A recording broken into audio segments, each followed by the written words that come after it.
Attention, everybody. The views and opinions expressed on the show are not necessarily those of Acts Ministry, Acts Media Group, and or their affiliate and supported ministries and or nonprofits.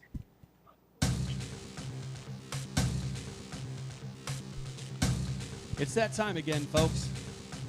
I'm going to be talking about a bunch of cool stuff today and talking to a cool guy. Crime Time with Steve Albright. Take it away. Thanks, Producer Matt. Thanks, Producer Jay. Welcome to Crime Time. This is Crime Time Podcast Episode 61. I'm Dr. Steve Albrecht, joining you from the A.C.T.C.H Media Group studios in Springfield, Missouri. For this hour, I'll be talking with Carl Hershman, a good friend of mine who retired after 32 years with the San Diego Police Department. Carl is a noted detective, a noted trainer, and a nationally recognized speaker. He's trained thousands of law enforcement professionals, prosecutors, military personnel, sexual assault nurses, examiners, and advocates for victims. He served as an instructor at the San Diego Regional Law Enforcement Academy on sex crimes investigations, interviewing and interrogation and investigations 101. He's worked in several assignments as an investigator for the PD in San Diego, Special Investigations Unit, Homicide, Sex Crimes, Elder Abuse, and the C.A.T.C.H team, which is a cyber unit. Detective Hershman is on the training faculty for the Institute of Criminal Investigations, a government training agency, and is a member of the End Violence Against Women International Cadre of Experts. And we'll talk about EVAWA in our conversation. He's also a lifetime member of the California Sexual Assault Investigators Association, as testified, and does a lot of expert witness work as an expert in sex crimes investigation, false reporting, which we'll talk about, and victimology of a sex crimes survivor. He also presents at San Diego area high schools, colleges, and universities on the subject of acquaintance rape and sexual assault by intoxication. Detective Hershman operates a consulting business in San Diego, advising and training law enforcement agencies across the country in sexual assault investigations. In 2007, Detective Hershman implemented, that's a hard word to say at this hour, the Sex Crimes Cold Case Unit in San Diego. During his 10 years in the Sex Crime Unit, he investigated more than 1,300 sexual assault cases. So we'll talk to my friend Carl about everything we need to know to keep our families, our loved ones, the women in our lives safe from sexual assault. So thanks for listening to Crime Time, where we talk about crime and crooks and cops and personal security. We talk about some dangerous people and lots of heroes. We even mention a few stupid crooks, and most importantly, I'll talk to you about what you can do to keep yourself and your family safe from crime and violence. As always, you need to be vigilant at home, in your neighborhood, in your community, at school, at work, and even on the road. This show exists to make you feel more empowered, more secure, and more educated on security issues and the criminal justice system. As background, I worked for the San Diego Police Department for 15 years, first as a patrol officer, then a reserve sergeant, and a domestic violence investigator. I now work as a training consultant and teach training workshops focusing on HR, employee coaching, workplace violence, and security in the workplace. I've written 24 books on business, workplace violence prevention, police subjects, and guns. You can find all of my books on Amazon Kindle. You can always reach me at my website, crimetimeradio.com. Send me an email. You can connect with me on LinkedIn. You can follow me on Twitter at Dr. Steve Albrecht. You can find past episodes of the show on SoundCloud. And we always run this show live on YouTube and Facebook every Tuesday at this time. So good morning, Carl. Good morning. And when I look at your background, you know, I think of the cases that you have handled, and I know some people in my life that you know, and the cops that I have met around the country that work in sexual assault and sex crimes. Just the concern I have for the cases and the emotionality of these things, and I mean, did you ever get so weary of the type of work that you do, where you say, how can people do this to other human beings? And you know, it's like working in child abuse, where you say, you know, how could somebody do this to a child? And you say, how could somebody do this to a man or a woman in terms of a sexual assault? And it's a different vibe in working in sex crimes. It's, you know, they're living, as you know from your work, they're living homicide victims, really, right? Sure, absolutely. Yeah. And I think that's why I stayed in the unit for so long. My plan was to go into the unit, be there maybe 3 years and move on. And what I saw,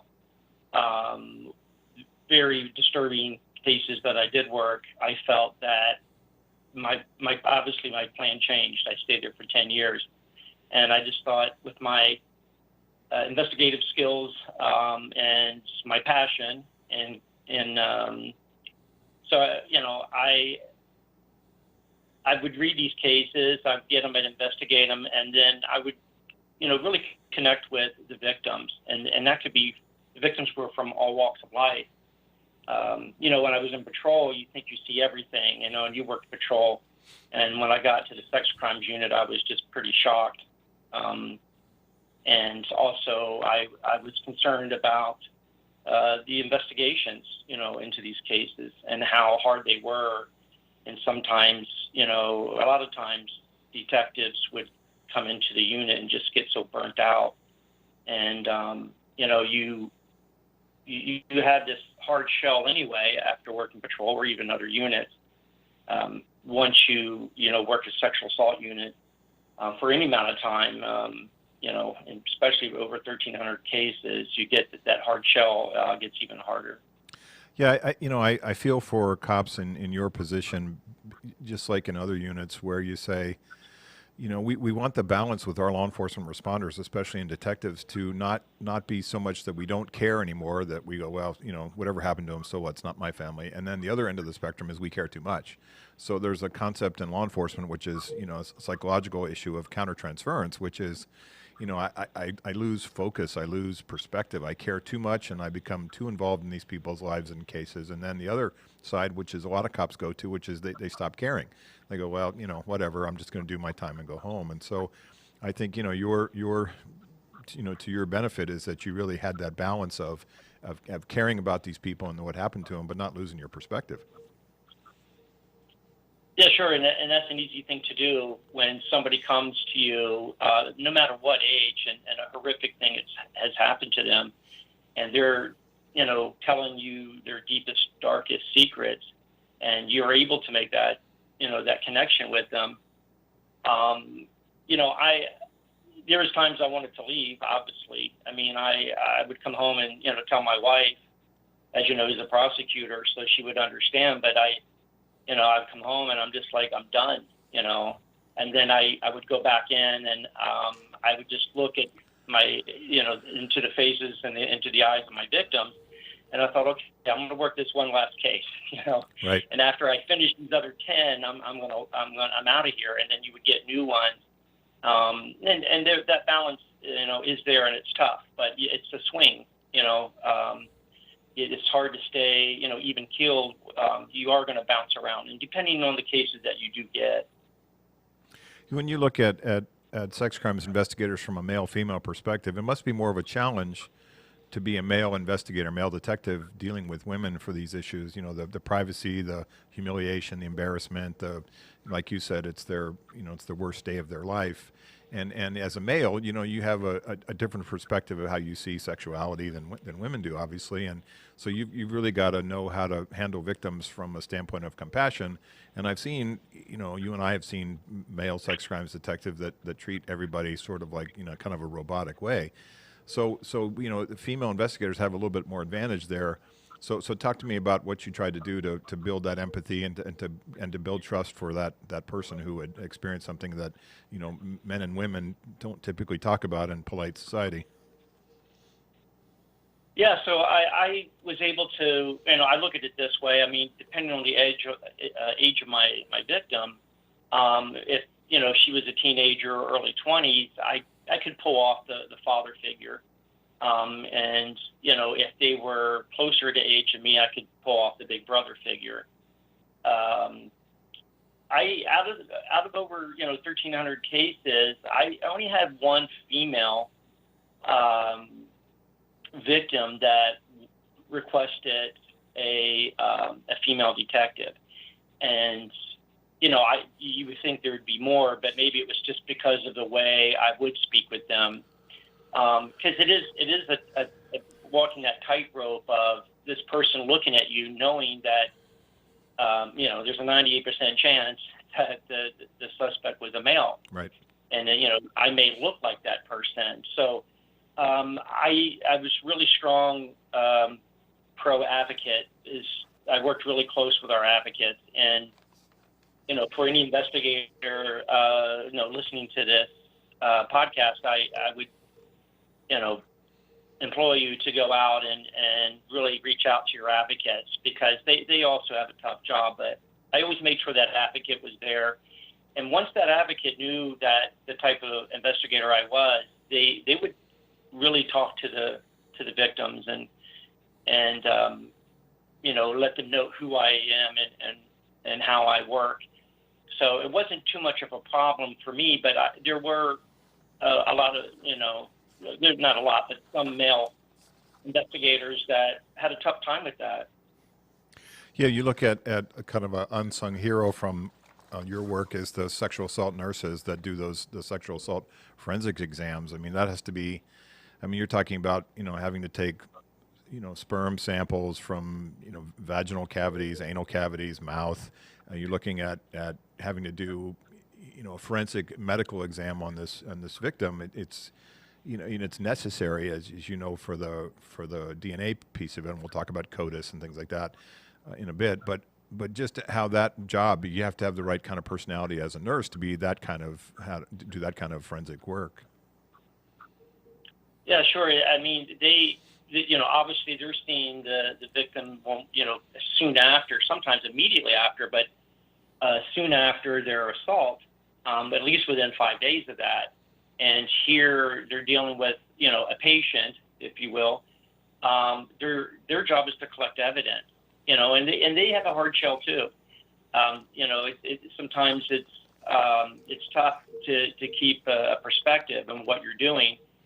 These, young survivors would come in and, they're very emotional. Now this person who wants to collect evidence, but also want to help, has to poke and prod. And, a lot of times, because I do speak and I do instruct and I do teach, I would often talk to my victims way after everything is done through the, judicial system,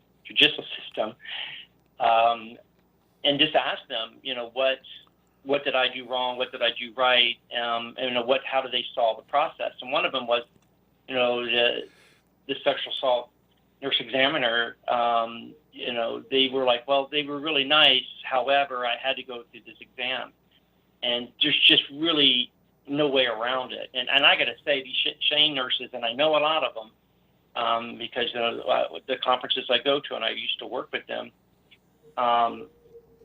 they're really, really good at their job, and they are compassionate. And again, having that advocate present is just so important. Yeah, I think what people don't realize too is the sexual assault nurse examiners have to do the forensic exam against the suspects you bring in. There's the examination of the suspect head to toe to get the evidence off of this guy to match, and that's a whole other challenge as well, dealing with the perpetrator. I guess, Carl, the biggest thing that I think people don't understand about the work that you have done is what you and I would call the CSI effect, which is every rape kit must be tested because every rape kit has enough DNA in it from the semen to be able to identify the guy 5 minutes after we test the kit, like we see on TV. So talk about sort of the challenges of the CSI effect, and also explain what CODIS is. Yeah, sure. So the CSI effect, it's a lot of times it hurts cases because you just don't have forensics in every case. Most sexual assaults are done what we call a rape by intoxication, and where you have usually a young female or a female is rendered unconscious or in a blackout situation, and is sexually assaulted. They're not going to come forward till anywhere from 5 to 10 days later after the assault, and there's to report, and there's just not going to be any forensic. And you walk into a courtroom with a prosecutor, and they want to see forensics. Okay, they want to see the DNA. They want to be able to say, this person sexually assaulted this person, and this is how it did it, and here's the forensics of it. And the juries want to see that as well. Well, yeah, they obviously you go into into court with evidence, but a lot of sexual assaults don't have that forensic component to it, and it comes down to testimonial and who's going to believe which side, and it just doesn't happen like you said on television. After the first commercial, the police are involved. The second commercial break, you're chasing down some guy, and then the last commercial break you're in court. It just doesn't work that way. And in a lot of cases, sometimes they take years, especially if you identify someone and they flee. And this may not go to court until he's caught, and he's apprehended and brought back. It could be years down the road. So as yeah. far as define CODIS for us. Yeah, so CODIS is a DNA. It's a combined index. It's a national data bank. So you say you have a case, you have a person that's not identified, but you do have a DNA profile of that suspect.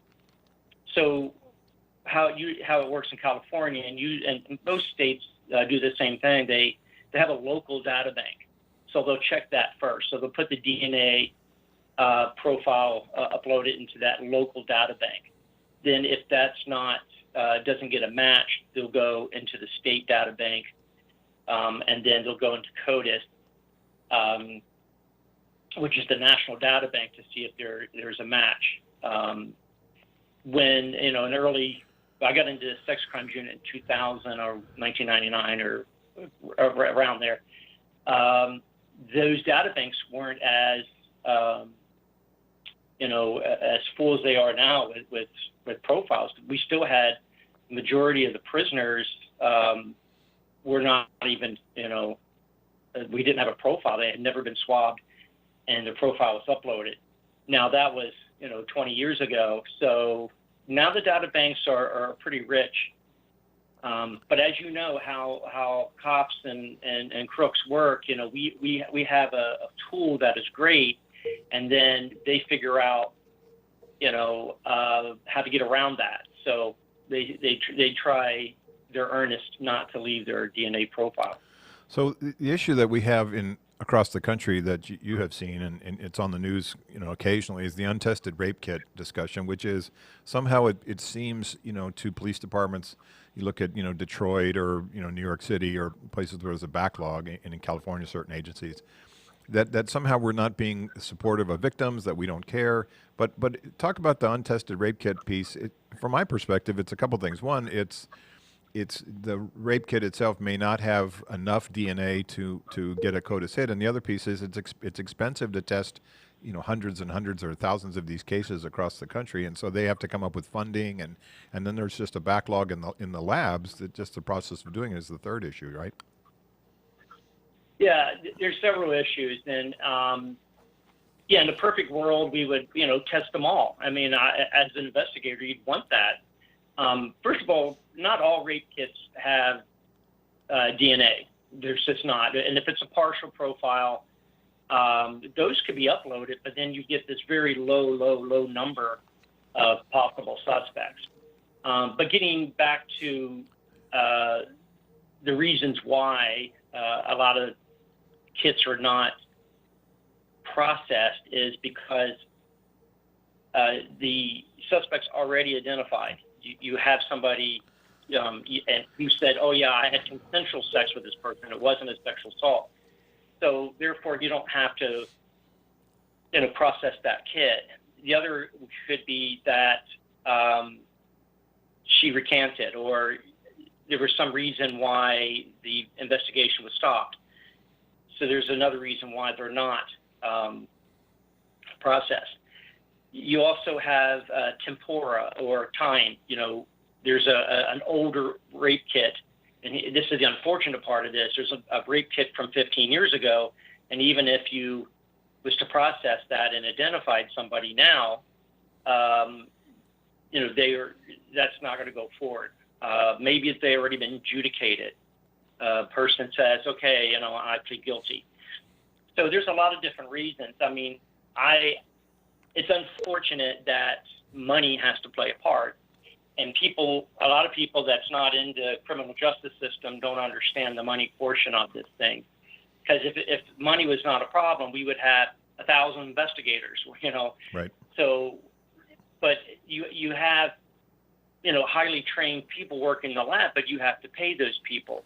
That stuff costs money, the materials and such. I feel that when I'm asked about this issue, I would like to see all rape kits, if they have DNA, is just take the swabs and process those. Not the sheets, not the clothes, not the underwear, or anything like that. That way, you cut down the money portion of it, the time portion of it, and at least have those vagina swabs or rectal swabs, whatever it may be. And if they do have a DNA profile, whether this is going to court or not, is to upload it. I would love it to go straight to CODIS, because I've had cases where I was shocked, where DNA has actually proven a person not to be guilty, and others I thought was pretty sure they were innocent, and they weren't. So, at least test the swabs. We're talking to Carl Hershman, who retired after 32 years with the San Diego Police Department. Detective Hershman is a nationally recognized speaker and trainer in sexual assault investigation. So, Carl, let's sing our praises from RPD, and also in California. It's hard these days to find good things to talk about in California. What do you think we do well in San Diego PD for sex crimes investigations? What do we do well in California that other states, and you go around the country talking about this, what are they learning from us in our approach? Well, I mean, I'm doing a webinar tomorrow, and we'll talk about that a little later. 85% of my caseload was drunk by intoxication. And the problem is with those cases is that a lot of investigators do not know how to investigate those. And if they do, it's not a detailed, accurate investigation. So when they do send it over, it doesn't get issued. I think in California, under that statute, which is the 261A3 and A4 statute of the Penal Code, stating that you can't have sex with somebody that is severely intoxicated. I know our unit, at least I have been out of that unit for a while, but when we were there, we took those cases very seriously. Not just because they were not looked at in other agencies. It was just that it was a crime that occurred. I mean, this is a person, whether you were severely intoxicated or not, was sexually assaulted. And we really concentrated on those cases. And that's kind of where I kind of got my teaching moment with other agencies, and we began to teach about it, was to vigorously investigate those and have a good working relationship with the DA's office. And I think in San Diego, that's what was really kind of, we stood out. And I knew every single one of our DAs that worked the sex crimes unit. We would sit down and I would hand carry my cases over, which I was taught a long time ago. Just don't send them over. So that team atmosphere is what I think California does a very good job at. Now, I mean, obviously there's some cases that, that's not done with, but for a large agency in a large city like San Diego, we had that sexual assault response team attitude where when I got a case in the morning, it wasn't just me. It was my advocate. It was the SART nurse. It was other detectives in the unit. It was the DA. And then, we worked very well with the social workers and the mental health providers. So I think it was the team atmosphere, which I don't think happens across. I speak across the nation, and I hear this, kind of headbutting with this agency or headbutting with this, with the nurses or whatever, and it's just, it's just not going to work well. But in California, I think we did a great job. So I've been doing some webinars for Los Angeles City on mandated reporters. So mandated reporter for elder abuse, mandated reporter for developmental adult abuse, and for child abuse. And so, it sort of leads to a parallel that, you have seen in your work, which is many times when it comes to sexual assault with an adult or a child, there's sort of this mindset that it must be a stranger. So we teach, stranger danger to kids, and we have this sense of, being concerned about the creepy guy in the van that comes by and snatches the kid off the street. And when you look at sexual assaults, I mean, it's mostly from people that the victim knows. It's a relative, it's an ex-boyfriend or something like that. So talk about kind of the victim or the suspect sort of profile from the standpoint of the stranger rape the guy on the street that grabs this person, it happens, but it's much more likely to be someone that has some sort of connection through school or work or an acquaintance or relative. Talk about that kind of connection with the suspects. Yeah, I mean, look, 98% of the time, the victim's going to know who the suspect is. Or even if it's a brief encounter, at a bar or at a party, they're going to know who that person is. And the likelihood of a family or friends or somebody in the neighbor, somebody at your church, somebody at work, that's the person who is going to, is going to be your suspect in the sexual assault. And your victim's going to be able to tell you that. Now, like you said, I mean, there was 2% of the time that we had several serial rapists working in San Diego. But yeah, you're going to know that person. Victims tend to feel comfortable, obviously, around their friends and their family. And, they don't think, they trust this other person. They don't think they're going to do anything bad to them. So, when it does happen, there's this whole dynamic that comes into play. The relationships are very important. Depending on that relationship, what type, is it a family, is it a friend, a coworker?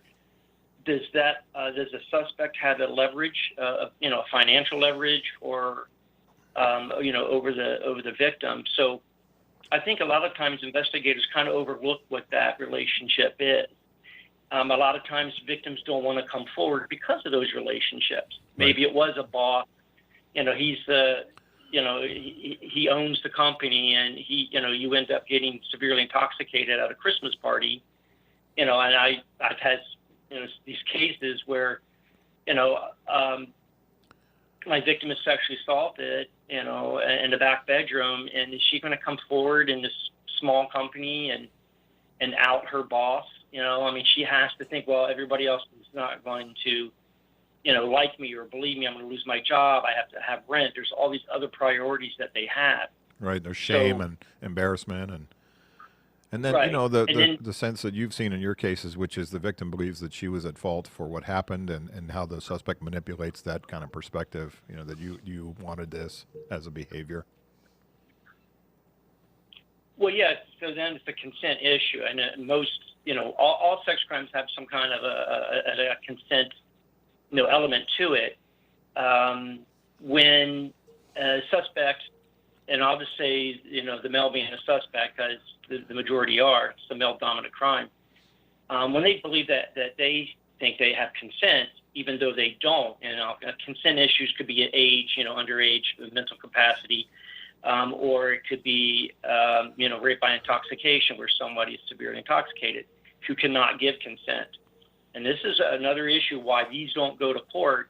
The term I hate is he said, she said cases.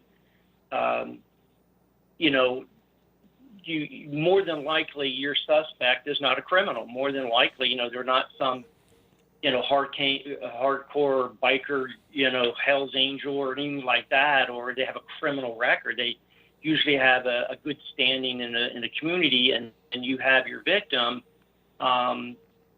It's that I didn't give consent. I wasn't able to. I was passed out or blacked out. And so there you had that issue where half the people are going to believe him, and then the other half are going to believe her. And unfortunately, sometimes my victims, their own family members didn't believe them, or their own friends didn't believe them. So it's a high hurdle that consent defense is a high hurdle to get over. And not a lot of, investigators know how to do that. I mean, I remember when I went into sex crimes unit, because I had been an investigator out at Mid-City, which, as you know, is the east end of San Diego, was a very busy unit or division. I never had to deal with consent. My very first case, obviously, in a sex crimes unit, I see this consent element. I'm like, what? She asked for it? I mean, she wanted it? It was very confusing. I worked with a really great sergeant who trained me and set me straight. But yeah, that's a defense. When you look at the training you do, especially for colleges and universities, I mean, what tips do you give college-age girls typically? I mean, there's sorority parties and fraternity parties and bar hopping and all the stuff that goes with being in college. and alcohol in college. I mean, there's just a 150-year connection to the two. I mean, what are the tips that you try to say to this group that thinks they can manage their alcohol, thinks they can manage their behavior to keep them from getting in these situations in the first place? Yeah, sure. I mean, I tell them, watch what you drink. I mean, watch how much you drink. In the perfect world, we could all go out, get plowed, fall face down, passed out with $100 bill sticking out of our pocket, and nobody would take it, But, the reality is you have a very young person just out of high school in a lot of cases. Just because you're a college student, 24 months ago, you were a 12th grader. Right. In high school. So your experiences change. You may have, you were a 3-beer person in high school, and now you're drinking that, the jungle juice at some frat party, and God knows what is in it.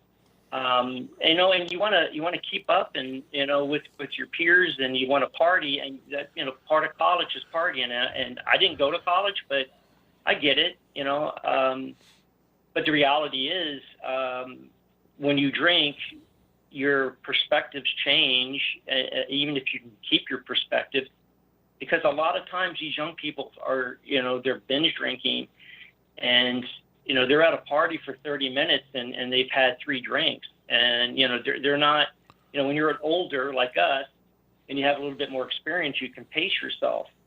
A lot of times, my victims would tell me, I drank beer in high school, but now they're drinking Long Island iced teas, or they're drinking the jungle juice, or they're doing shots in college.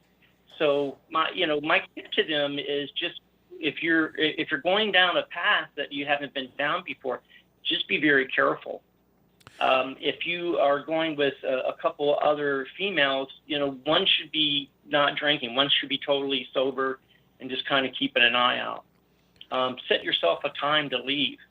The longer you're there, the more you drink, the more likely you're going to be severely intoxicated. A lot of times, people think that these date rape drugs are the problem, and this does happen, but the majority of the time, it's just that it's had way too much alcohol. So I tell them to back off, slow down, and don't drink as much. So that's sort of a, the Bill Cosby sort of story, and this idea that some, we've seen it with professional athletes and other people that got Rohypnol or some other date rape drug into their victims. But talk about that. One is it's pretty rare, as you've said. It's mostly alcohol, and the other is, do we have the lab testing capability to figure out that someone has had Rohypnol in their system? I mean, it's pretty brief drug, isn't it, in terms of recognizing it? Yeah, sure. So I just, I speak here. I teach our post classes, which the police officer standards and training for California. And I always call our lab, and I know a couple people down there, and I always ask them how many positive, cases did you had with GHB? And they've had, this was just 2 weeks ago, they've had 2 positive tests in the last 13 years. Wow. And and those 2, I'm sure, I don't know those cases, but I'm sure that the victim was found shortly after being, given the GHB. Yeah, you're right. The burn-off rate is so quick on these things that, in these type of drugs, the Rohypnol, ketamine, any of that stuff is very fast. Now, remember, in these types of cases, our victims are not coming forward until 5 to 10 days later. Right. So if they're not caught immediately after they were given the dosage, then you're not going to get a positive hit. So for investigators, what I teach is pay very close attention to what your victim is telling you. If they're telling you that I had a half a drink, I just got to the bar, or I had a soda, I wasn't even drinking, I was a designated driver, I wasn't getting drunk that night, and they're adamant, look, I had this half a drink, and when I did, within a few, 30 seconds or so, the room started spinning. I felt like I was nauseated. Those symptoms, that's GHB. Right. Now, you may not have a test to say it is, but you have the testimony or the statement of of your victim telling you what the symptoms, so you can narrow it down. You just, can't prove it, but you can narrow it down. Let me jump over to another controversial issue here. In California, we have 290 of the Penal Code, which is that sex offenders, once they are designated by the court as a sex offender, have to register. And it's a lifetime commitment. They register 5 days before or after their birthday each year, and every time they change the county that they live in. When I was in the reserves for the PD, I did that work for Joanne, doing 290 interviews in the lobby at the PD. And it was very hard for me because my daughter had just been born, and it was difficult to talk to these guys. So my sense of 290 as a process, based on the Megan's Law in this country, is that two things. One, we can't use it for discriminatory practices like hiring, apartments, credit, giving somebody insurance, things like that. And my perspective is, why can't we use it as a guideline in hiring? But you've seen now, especially in California, we have ban the box and other things where so much of a person's criminal background is basically, not discussed in making the hiring decision. But the other part is, talk to me about how 290 is or is not a predictor of recidivism. Because you look at some of these college professors that have written all these studies that say, well, 290 registrants don't recidivate any more than anybody else, and it's a false narrative to say that we need a database of these people because they don't go out and reoffend. What's your sense of the recidivism rate of people that are on the 290 list? Well, I mean, there's a lot of things that there's some research that I've read too, where some say half, some say 30%. I was under the impression before I got into the sex crimes unit that that all of them did, or 90%, or and if my experience is I've had cases where obviously sex restaurants had reoffended, but I can tell you that the ones that did were more than my violent suspects. They were not the person that was sexually assaulting a person that had been intoxicated. Now, I'm not saying that that doesn't happen, and I've had cases like that. I'm just saying that the majority of the 290 registered sex offenders that reoffended were more of a person that was either a serial type of person or a child molester. From what my experience and from what I can tell, that reoffenders tend to have much younger victims. That was air quotes that you couldn't see. Right. The child molesters that we all read about or see on television or in the movies or on Dateline or 48 Hours or anything like that are the typical that they need to be locked down. I think most registered sex offenders, they're obviously proven that they would be willing to sexually abuse another person, and they definitely need to be tracked. But reoffend, in my opinion, that I would say less than 1/3. Now, that's just a number I throw out there, not doing research. But I think it's a very important aspect of sexual, some of these guys that are sexual deviants that do need to be tracked. I think all of them do, but again, like you said, it can't be used against them. But I think sometimes it is. Right. I mean, I had a case once where a woman was in an apartment complex, and she got a creepy vibe off the maintenance guy, and she put him in the database, and he showed up, and she went to the apartment owners and said, I don't want this guy working here, and they fired him, and they got sued, and he got his job back and back pay and a bunch of other things because the court said it's not a predictor of future sexual violence or future sexual assault. But we have this sort of double standard, which is these guys are on this list. But yet again, we can't use it in a sort of discriminatory way. We get that. But, what's the purpose of having the list if we don't interpret the person's behavior and say, this is a guy we don't want to hire at our school or our to be a bus driver or whatever it happens to be. So I think we're sort of stuck in a kind of a limbo with some of these guys who's, they're at one end of the spectrum, you have the serial or sexually violent predator. And at the other end of the spectrum, we have somebody who committed a sex crime, like statutory rape, which got on the, gets him on the 290 list in some counties. So I think we're sort of, as with a lot of things in government, we get sort of stuck in what the solution is, and there's no easy solutions with the 290 stuff. Tara, I wanted to talk to you about the expert witness work that you do, and also tell me about this webinar that you're doing. Yeah, so I never, when you become a police officer, you just figure I'm going to go out and chase the bad guys and, save the world. The last thing you think is at the very, towards the end of your career that you're going to be an expert in anything. And people would just kind of contact me and say, hey, well, I want to bounce this off of you, or, hey, your name was given to me. And then, before you know it, you're an expert. And so now I work a lot with civil attorneys.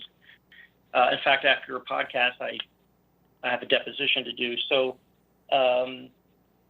the attorneys that I work for are all pro victim, and they are, suing people personally, or they could be suing a company, or it all, whatever, it depends. So a lot of times they'll give me their cases, I'll read through them, and then I'll do a report, on the aspect of the case, either the quality of it, the accuracy of it. And then, I'll do a deposition. Now for police agencies, they'll contact me.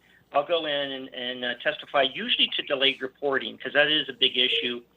And as criminal defense attorneys, their job is to discredit the victim, and that's the first thing they do. As well, if you were really raped, you would have called immediately, but you waited a week or 2 weeks or a month or whatever it may be. So I go in, I testify in front of a jury as an expert in victimology, and a lot of that component of delayed reporting is pretty prevalent there. That's, I would say, 9 out of 10 times that I testify would be because of delayed reporting. So the cases you're working on from a civil perspective, the victim is suing the perpetrator typically, or the organization that allowed, from a security failure or something like that to happen, like a hotel or something like that? Correct. My experience in the deposition process, and I find it vigorously uncomfortable, is no matter what you've done in your career, it's not enough for the deposing attorney. So you could have written the top 10 books on sexual assault investigation would be enough for those guys. So the webinar that you're doing, how do people get a hold of you in terms of attorneys and such? Is LinkedIn the best place to get a hold of you? No, the best place is in Violence Against Women International website. I am on LinkedIn. I don't use it very often, but on the Violence Against Women website, there's a profile of me there, my bio, and also my email. So that's it's EVAWAINTL.org, something like that. Am I right? Yeah, it's in Violence Against Women International.org.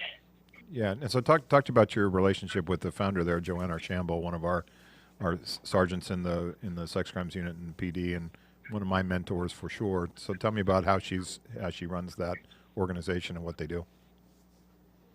Yeah, when she actually recruited me, because you always get recruited into a sex crimes unit, you never asked to go in. So she recruited me to go in there. I didn't know her, who she was, and so she was my sergeant for about 3 years, and I was just kind of blown away by her knowledge in this, area. And she ended up retiring and started the organization. And she's, again, it's right in the name, it's international. When I speak at her conferences, they'll have about 2,500 attendees show up, and a good, about 1/3 of them are from out of the country. It's amazing, talking to investigators from South Africa, the UK, just all over the United States. And there's one thing that is constant: sex crimes that happen here are the same sex crimes that happen in their country. So she's built this organization up, and I'm proud to say that, I was trained by her, by the best. And she reaches out to a lot of people, and now she has several people on her staff, and very professional organization and a lot of information.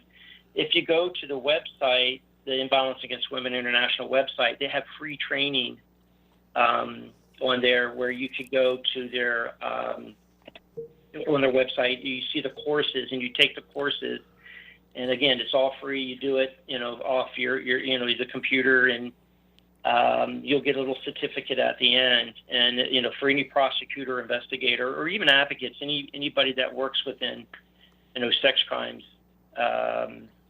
it's a big advantage to have that information. Yeah, I mean, she talks about report writing and everything. So yeah, you and I spoke at the conference in Seattle and about 6 or 7 years ago, and I was just amazed. I'd been to the conference to speak at the one in San Diego, but just the number of people that come and from all around the world, and the rich resources of presentations and things that people have there for that subject. So certainly, that's the go-to place for sexual assault investigators, advocates, as you say. Carl, we have about 4 minutes or so left. Give me a sense of what we need to do as a society, and that's a complex issue, but keeping our women safe, and men get sexually assaulted, and certainly in boys and girls as well. But we're really talking about what we're doing to keep the women in our lives safe from sexual assault. Besides just the alcohol awareness, what things are really on your mind about this concern? Yeah, I have a 13-year-old daughter. So, even before she was born, I saw this major problem, and it's a major issue across the nation. As you say, is keeping our females safe. I also had males that were victims, so we want to keep them safe also, obviously. When you get sent a jury, summons, and you show up and it's a rape case, and I'm not here to dissuade any jurors, but keep an open mind, because obviously in the court room, victims are put up on on the stand, and they try to discredit them. But just keep an open mind. Pay attention to what your kids are doing on the computer. And when I say kids, they could be in their 20s. It doesn't matter. Check their history and who they're talking to, and because now suspects usually were local, and now they're from all over the world. Right. So just pay attention. If you feel that something isn't right, it probably isn't. I've been talking with Carl Hershman. Go ahead, Carl. I just wanted real quickly, the webinar tomorrow, it's free. If anybody wants to sign up for it, you can go through the Imbalance Against Women International website. And a lot of, training costs so much money. So you can get on there, sign up for it. You can do it today or early tomorrow morning. It's tomorrow at 10 o'clock a.m. my time, which is California time, Pacific Standard Time. So sign up for it. It's free training.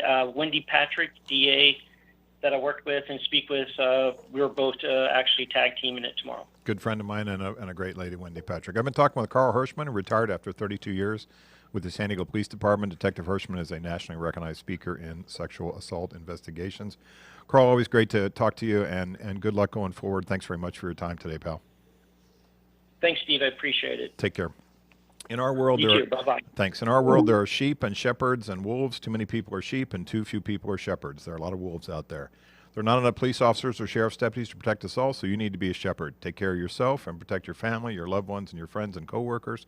Pay attention. Be prepared to defend yourself with legal force if necessary. Be a good witness for the police. If you see a crime, stay safe and aware and alert at home, at work, at school, and even on the road. Thanks for listening to Crime Time. My thanks to Jim Wining, producer Matt, producer Jay, and all the good folks at C.A.T.C.H Media Group. I'm Steve Albrecht. Thanks for listening to What I Know Is Right.